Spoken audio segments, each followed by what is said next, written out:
Okay, our next guest, he's a comedian, he's an author. His comedy Can You Believe In show has won numerous awards, including the American Gospel Music Award for Best Comedian of the Year. And he is featured on NBC, ABC, CBS, Comedy Central, the Game Show Network, and countless radio programs. His book, The Bathroom Devotional, called Relief for Your Soul,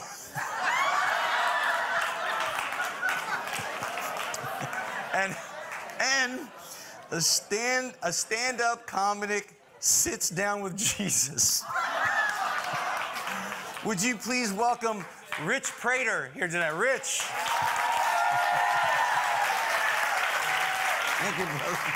Sit down. All right. You want to just testify what the Lord has done for you? No, we're back on that song again. So that's a great song. So yeah, man, I'm impressed. I want to record that. Yeah. Song. This is Carmen. Oh, Carmen, you're like one of my biggest fans. You're right. I'm one of your biggest fans. Okay, so you've been on Comedy Central. You've been all the big networks, right? Repeatedly as well. Yeah. You're an author and you do stand-up comedy. Yeah, and I'm a dad. Your dad? Yeah. I have 3 kids. I've got a 6-year-old, a 5-year-old, and a 3-year-old. So thank you for letting me be here tonight. You needed the night off, right? I did, yeah. You needed the night off. Yeah. At first we wanted 4 kids, but after having 3 kids, we realized we just want 2 kids. That's a mess when you get to 3 and you figure, we should have stopped at 2. Yeah, we did. It's like, what do we got to prove? Right, exactly. So, I mean, does your kids still laugh at your jokes? No, they don't. They don't? No. They're just like, Daddy, again. That's just the way they are, But I mean, but they're great kids, they're awesome. They're all pretty tall, I'm 6'5", I'm kind of a tall guy, and all my kids are pretty tall, and they always get asked, do you guys play basketball? Always ask that. Only happens to tall people. You can never go to a short person and go, wow, look how short you are. Do you play miniature golf? Do you represent the lollipop kids? I mean, what's it like working for Willy Wonka? That is a mess. Yeah. It can be, yeah. So do you travel around a lot? I do. I travel around. I travel all kind of different kind of churches. It's great, all white churches, all black churches, Asian churches, all Latino churches, all Texas churches, all kind of different kind of churches. So you speak in black churches? Yeah, I do. And say, hold on. I do. I'm just trying to digest that for just a second here. I know. I'm a whitey. So what's the difference for you when you go to a church that's predominantly African American or black, and to a typical a white church? I mean, what's the difference for you? Well, the big difference is, and let me ask you guys a question. Because our audience is, it's mostly black, and so let me ask you guys a question, at all black churches. And this is just from a white folk to black folks right here. Why are y'all church services so long?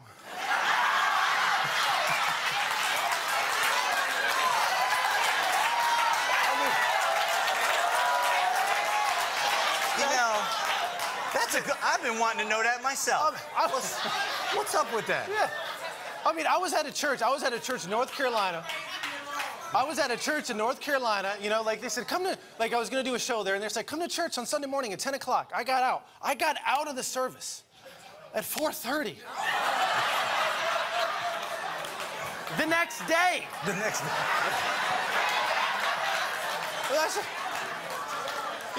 And during the service, during the service, people are worshiping and people are falling over, and they're why they're falling over? Because they're so hungry.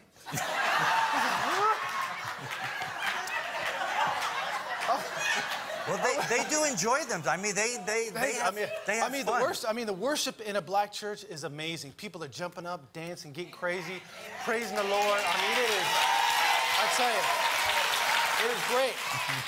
It's great. People are doing flips like that. That's how you worship. And let me tell you something. If you go to an all-white church and people are jumping up, dancing, getting crazy, praising the Lord, doing flips and stuff, that's a cult. That is right. It is. Isn't it true?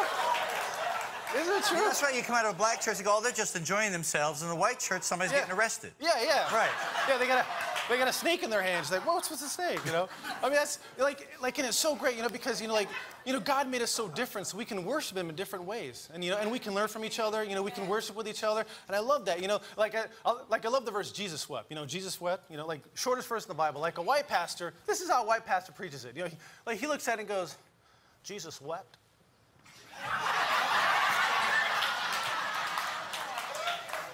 In the Greek, Jesus wept means, Jesus wept. Now, can you feel the Holy Spirit right now, people? Can you feel it? You know, that's pretty much it. You know, like a black pastor, you know, he'd preach it like, hold up. Woo!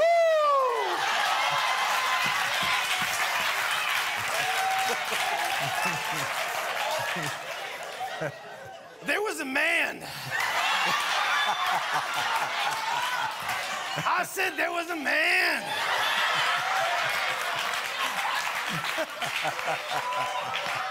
And his name was Jesus. And he was sad. Turn to your neighbor and say, he was sad. He went into the tomb. He looked around. And he said, we moving on up to the east side.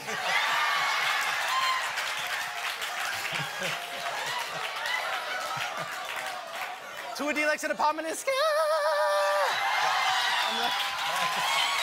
That's how we. That's right. That's how we do it.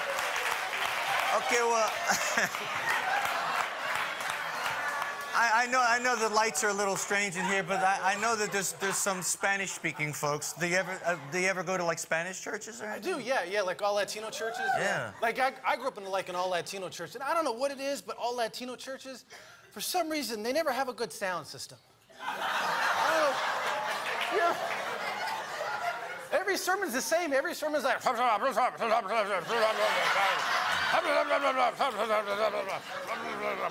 know? And I'm just looking at him like, what? Like, I don't know if I need Jesus or a burrito or something. I don't know. But I gotta tell you, you know, like, but the best congregations are the black congregations. You know why? They're because they're the only place a congregation critiques the sermon while it's going on. They do that. They totally. You know, the pastor's up there talking about, you know, the Bible says that the woman shall serve the man. I don't think so.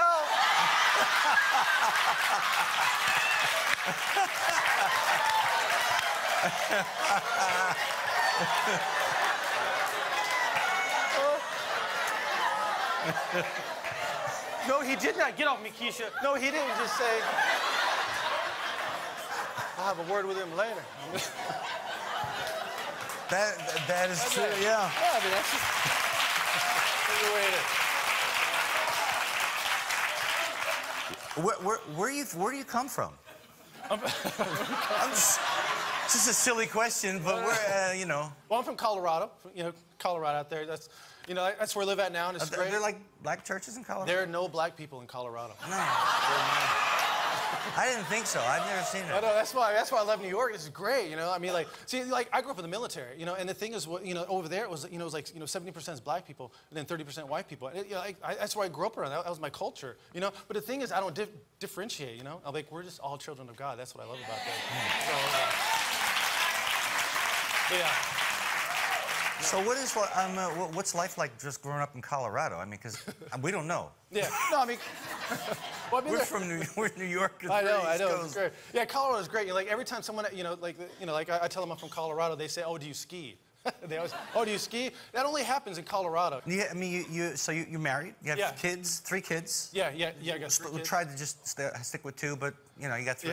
Yeah. I get it. Yeah, I got the 3 kids. So, you know, when you're home, I mean, if you're traveling and you're home, how do you like entertain the kids? I mean, what kind of stuff? What type of fun stuff you guys do? Oh, well, the first thing in our house is discipline. I mean, like, you got to have that, you know. I mean, like, as the Bible says, And so, like, I learned about, like, I learned about being like a dad from my dad, because my dad was kind of a big guy. He was kind of big boned. He was kind of husky. He's fat.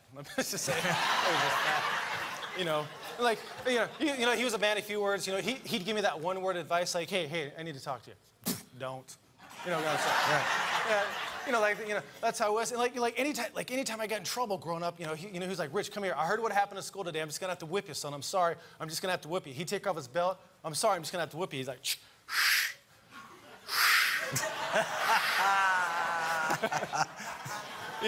And every time I'd get in trouble, like I knew I was gonna get a whipping. So like one day, I came home from school and I'm in my room. I was like, oh, like what am I gonna do? Like my dad found out, about some stuff that I did. I knew he was gonna spank me. So like I grabbed a book and I shoved it in the back of my pants. Outsmart him. Gotta be careful. One of those books that talks to you. Yeah, he went to spank me. He's like, the cow says moo.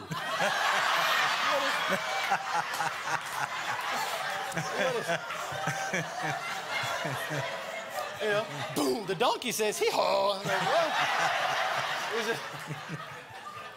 It was just one of those things. I mean, it was great, I love the kids, like they're so much fun. I mean, like my son London, he's 5 and kids are so honest. He's tall. Yeah, he's tall. He's just so honest, I'll walk in and, his sister's crying. Like, what happened there? He tells me, oh, I took a bat and I hit her in her face. And it was great. All this blood came out everywhere. It's pretty awesome, Dad. That was great. Where did he learn that? I don't know. It was her side of the family. Yeah, exactly. Yeah, it was her side. So, I mean, does your wife critique your programs or your jokes or your routines or anything? Does she give you advice? Yeah, she gives me a lot of advice. No, yeah, she's great. She's always trying to, well, she used to go to like a lot of my shows at first, and then she just kind of like, it's just. That's kind of, she takes home with the kids and everything, so. This is something curious for whenever I see somebody who's a comedian, it's so different because, a lot of the comedians that are very, very successful, everything they do has so much profanity to it. Right. And, if you took the profanity out, they're still pretty funny, but it's almost like they have to do it in order to get the work. Right, exactly. It's almost like that's like the rite of passage. It's like if they don't curse and don't do all the really X-rated blue stuff, it's almost like they can't get the job. Yeah. Do you experience that? Yeah, well, it's a crutch. That's all it is. I don't know if you guys heard of a guy named Jerry Seinfeld. Yeah. Jerry, phenomenal comedian, probably one of the most famous, most successful comedians ever. And he said, if you have to use a cuss word, it's not worth doing a joke for, and that's him, and look at his success, And that's what I try to, and the thing is, there's so much material out there, there's so much content out there that you don't really have to cuss. And most of America doesn't like cussing, believe it or not, mainstream media wants you to believe, this is the way it is, but it's not, Well, who is somebody that might be coming up now that is gaining, some notoriety in the mainstream world that isn't cussing? I mean, Jerry Seinfeld, he's like the 90s, though. Right. But we're in a different era. Like, I was just watching TV the other night, and there was, I don't want to name the guy because, sometimes these guys they're not saying that they're born again and saved anything. So there's no reason to try to push this guy and try to make him conform to me. Yeah. But, as a believer, you start to watch this, you're thinking, it's like they all have to do this. And in order to get in that situation, unless they're doing this, it's almost like they don't get trusted by the networks or something like that. Yeah. Is there anybody that seems like they're breaking that mold out there? The one guy that I met years ago, but he's still, he has a lot of specials now, is Jim Gaffigan. I don't know. He's not really well known, but he has, and I don't even know if he's a Christian or not, but all of his stuff is just clean and it's funny. It's just so funny. And that's all you can do. If you're funny, whether and if you don't cuss, it's going to be great, Now, you're obviously finding a level of success. Right. And because, obviously by all the places that you've been on, NBC, ABC, CBS, these are all mainstream. Comedy Central is mainstream. The Game Show Network is all mainstream stuff. Yeah. And do you ever get approached about being too clean? Is that possible? Did they ever approach you about that? I get a lot of apologies for some reason. Like if I'm in a club and there's other comedians there, and I go and I do my set and I come back out, people are like, "Oh man, I'm sorry. So I cussed. I'm sorry." I'm like, "Why are you apologizing to me? Apologize to him, not me." Right. That's the thing. And so. Like, I do get a lot of, you know, like, don't talk about religious stuff, don't talk about God, you know, don't talk about this, you know, just do your comedy, you know, stuff like that. And so, you know, it's just fine, you know, but I'm in the place, you know, and people see me there, then they can go, like, you know, to my website, they can go, you know, see me, like, on a, you know, like on this show, whatever, you know, where I share my testimony. And so, like, it all works out. I think the biggest thing is you got to be excellent at what you do, and you got to, you know, be clean, and you got to be just great at what you do, and you just got to stand strong in your faith. I mean, that's what you got to do. So,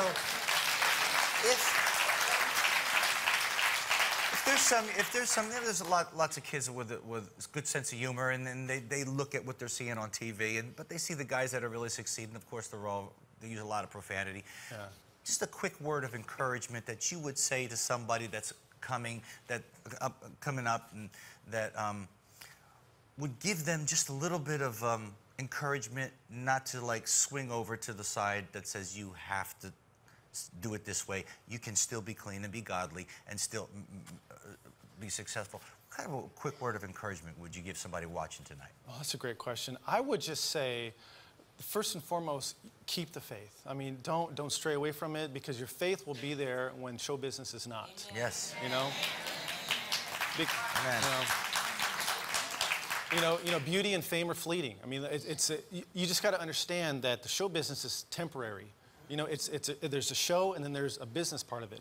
And so the business aspect of it is you got to be great at what you do. You got to bring in, you know, like, you have to be funny, you got to be excellent. But the thing is, you have to keep the faith, and you got to be great at what you do. And those two things will carry you through a long career. And don't just take the first thing, you know, don't, you know, just jump on the first, you know, whatever, or someone say, like, hey, can you just make it dirty, whatever. I mean, just don't. I mean, just stand your ground and keep going and going and going. I mean, that's what you got to do. Man, you've been a real blessing to us here tonight. I didn't know you were that funny. Oh. Man. But,